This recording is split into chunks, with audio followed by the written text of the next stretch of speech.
I'm interested because we heard this, but I wonder if you have a perspective on how much more impressive the Englewood proposal was than the Carson proposal. Well, it's two, I've tried to explain this to people. It's two completely different visions. I mean, you could not have any more differences than those two. Carson was a standalone stadium with a huge parking lot to have tailgate parties, an open air stadium with grass, field, real grass field. Whereas Englewood, and I think this alludes to your point, which is why it was so appealing to other NFL owners. It was a magnificent stadium as the anchor of a NFL Disneyland type development. So it checked off so many of the boxes for other owners, especially when you're talking about Los Angeles. Like, okay, we could go in there and do this in Los Angeles. It's not just a stadium. It's like literally an NFL Disneyland where we can have do the draft. We could do the combine. We can have our NFL studios there. We can have a West Coast wing of the NFL Hall of Fame and bars and restaurants and hotels. It really hit a note with fellow owners, and that I believe, in addition to sending the Rams back to Los Angeles and correcting a wrong, if you will, was really what ended up winning the day. Interestingly, Bob Iger of Disney was on the other side. He was on the Carson project. Was he not a factor in this at all?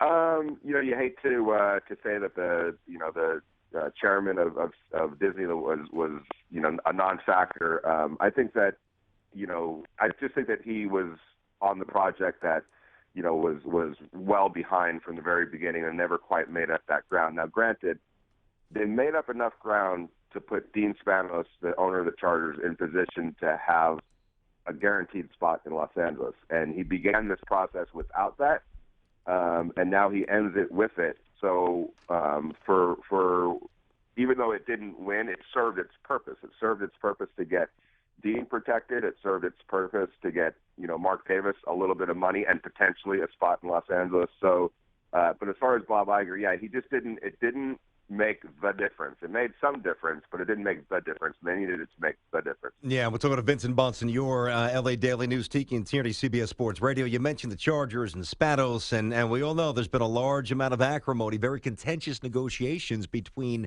the mayor in San Diego, and a lot of political hurdles to hop over. I mean, they're kind of saying the right thing, that they'll negotiate in good faith. Do you think this works out, or is that just rhetoric to kind of pacify some people? Do they get this done? In talking to Dean, throughout this process, he just has deep concerns that it's ever going to get done in San Diego, and that was his. That's why he was in this.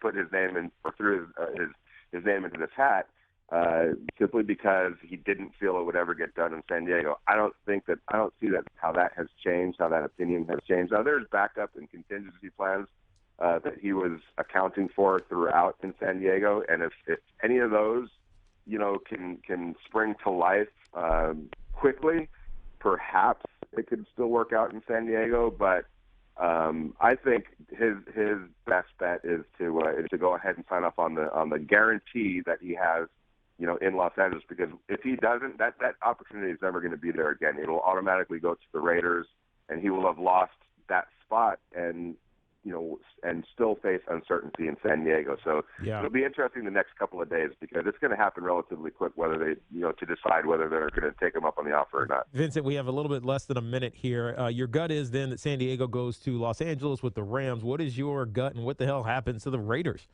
Well, I think if the Chargers do leave, I think the Raiders look right to San Diego.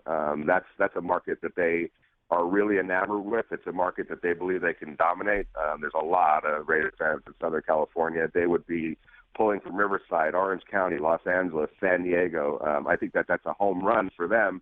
Now they just have to wait to see what the Chargers do. But trust me, if the Chargers leave San Diego,